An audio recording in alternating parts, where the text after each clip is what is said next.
Assalamualaikum warahmatullahi wabarakatuh. Perkenalkan, nama saya Anggi Fitriyanti dengan NIM 2120105. Izin menjelaskan sedikit terkait buku Rich Dad Poor Dad karya Robert Kiyosaki.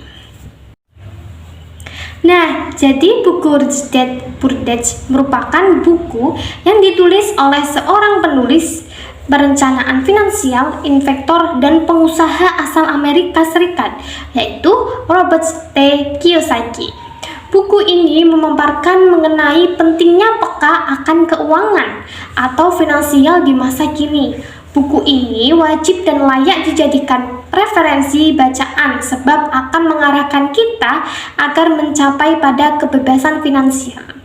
Buku ini cenderung mengarahkan pada para pembacanya untuk mengubah pola pikir dan menciptakan sebuah kesadaran akan pentingnya peka pada finansial di zaman yang semakin canggih ini. Kemudian, membangun akses dini mungkin. Dengan demikian, Robert mengajak para pembacanya agar berani berinvestasi untuk memperoleh pemasukan yang pasif. Rich Dad Poor Dad dimulai dari cerita pengalaman pribadi sang penulis. Robert dalam kerja kerasnya menjadi seorang yang kaya. Seperti yang sudah disinggung sebelumnya, bahwa ia merupakan seorang penguasa, investor, penulis, dan perencanaan keuangan. Dalam usahanya tersebut, kedua ayahnya berperan dengan sangat kuat dalam memengaruhi pola pikirnya dalam memandang sebuah keuangan. Nah, sebelum lanjut ke materi yang lebih mendalam, bisa dilihat ini biografi Robert T. Kiyosaki. Nah, bisa dilihat ini biografi Robert.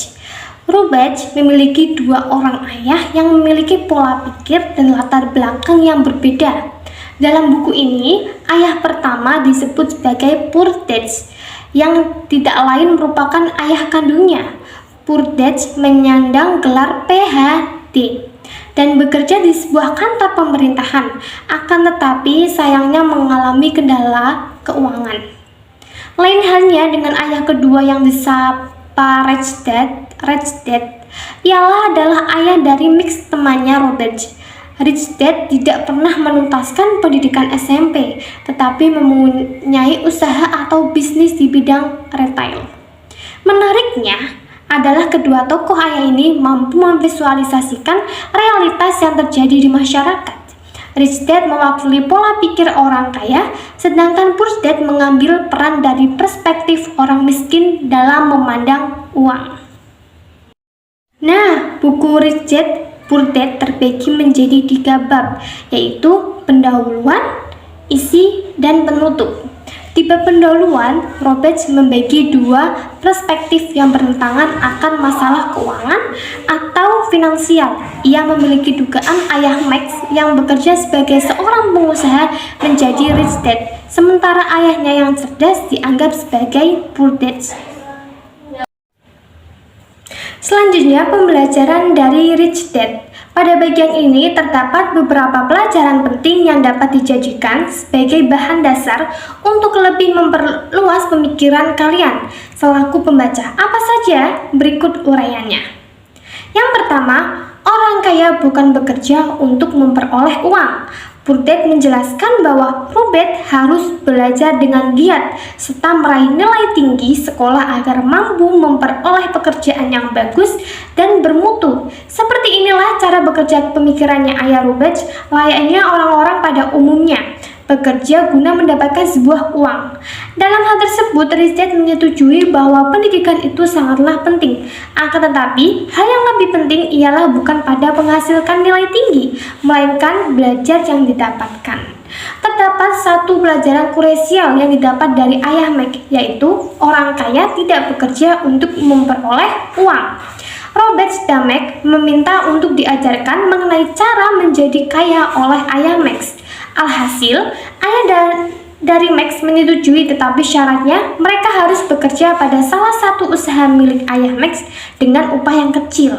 Singkat cerita, sesudah mereka bekerja selama kurang lebih 21 hari, Robert merasa kesal dan protes agar gaji atau upahnya dinaikkan. Namun, bukannya memperoleh kenaikan upah, ayah Max justru memberikan tawaran pada Robert untuk tetap bekerja tanpa diupah sama sekali. Dan keduanya diuji dan belajar bekerja bukan untuk mendapatkan uang. Rich Dad tidak banyak mengoceh terkait literasi finansial dan cara memandang uang dalam kehidupan. Akan tetapi, mereka keduanya merasakan secara langsung rasa kehidupan. Pada suatu waktu, Rich Dad mereka terkait emosi dasar mereka ketika menghadapkan dan yakni sebuah ketakutan dan bentuk serakah. Ketakutan akan melahirkan manusia bekerja sebab khawatir akan takut tidak mempunyai uang. Lalu sesudah memperoleh uang, timbullah rasa serakah. Dari situ manusia mulai membeli berbagai barang baru hingga akhirnya akan terperangkap dalam utang. Dalam hal ini disebut sebagai rage.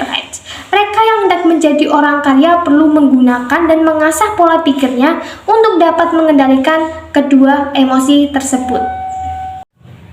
Yang kedua, memberikan pengajaran terkait pemahaman keuangan. Di buku ini diberikan penjelasan terkait perbedaan antara liabilitas dan aset. Tidak hanya itu, pada buku ini dijelaskan pula Roberts mengajarkan terkait manajemen keuangan, arus kas yang baik, seperti mengalokasikan penghasilan ke dalam aset.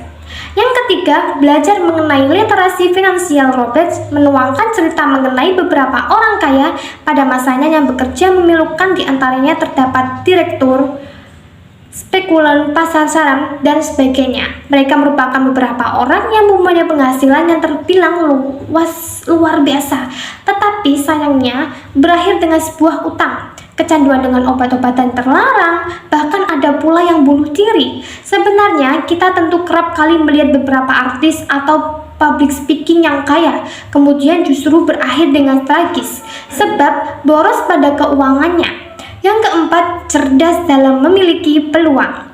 Pada buku Rich Dad Poor Dad, Robert membagikan kisah pengalamannya dalam menghasilkan uang melalui bisnis properti. Ia membeli rumah dengan harga murah, kemudian kembali menjualnya dengan harga yang cenderung lebih tinggi hanya dalam beberapa bulan.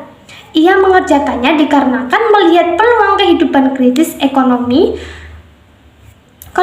tidak hanya bisnis properti, adapun contoh investasi pada sebuah perusahaan kecil yang diatur dengan baik, sehingga menjadi perusahaan yang dikenal dan harga sahamnya pun naik drastis.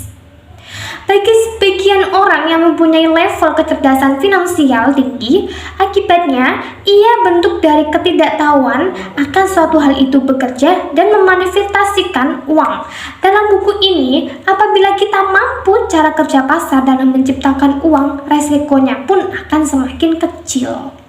Roberts pun memaparkan cara alami manusia dalam belajar, yaitu dari sebuah kegagalan dan bangkit dari kegagalan itu. Apabila kita terus-menerus mengalami hal demikian, justru akan semakin terasa.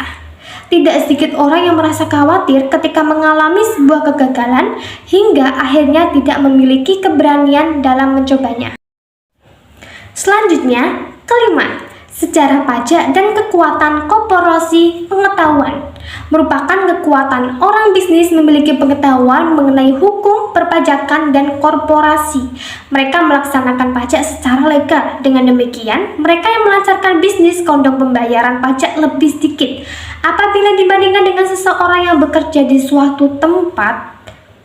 Yang keenam, orang kaya menghasilkan uang.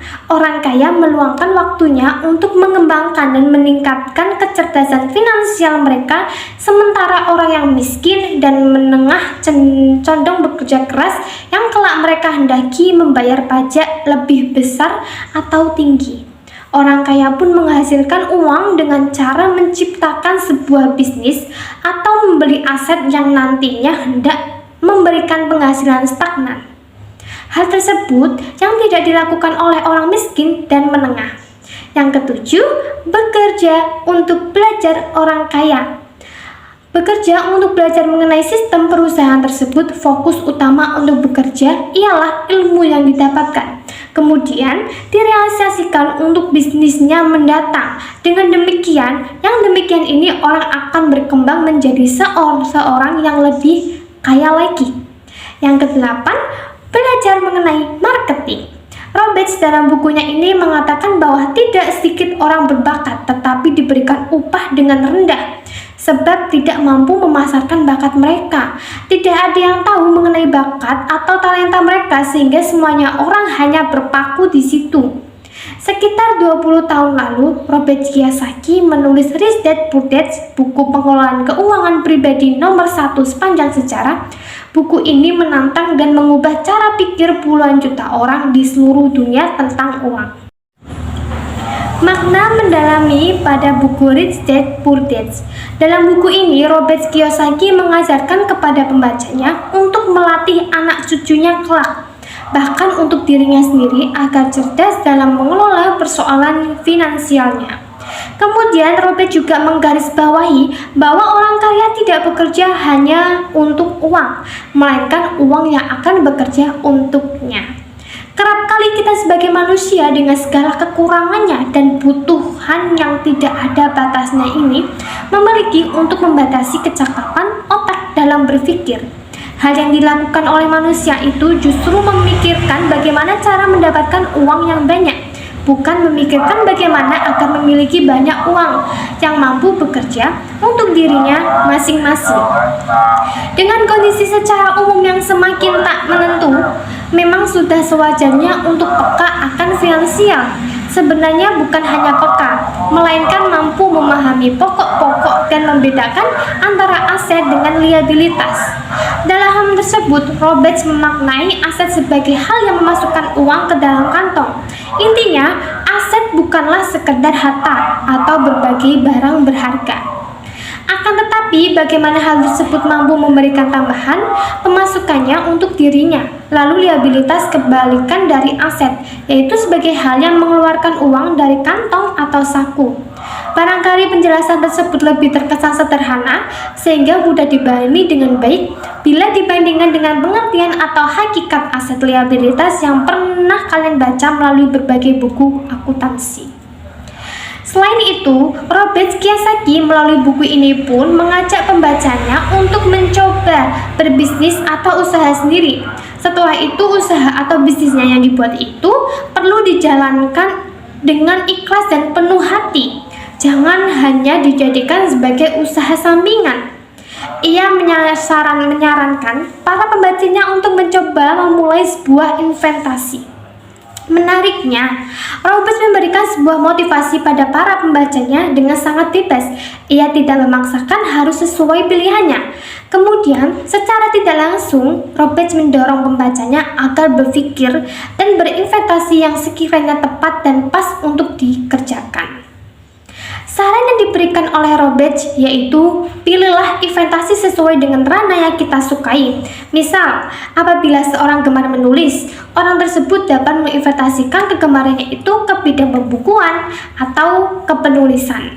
Dalam hal itu tidak melulu investasi keuangan, tapi ilmu dan pengetahuan pula.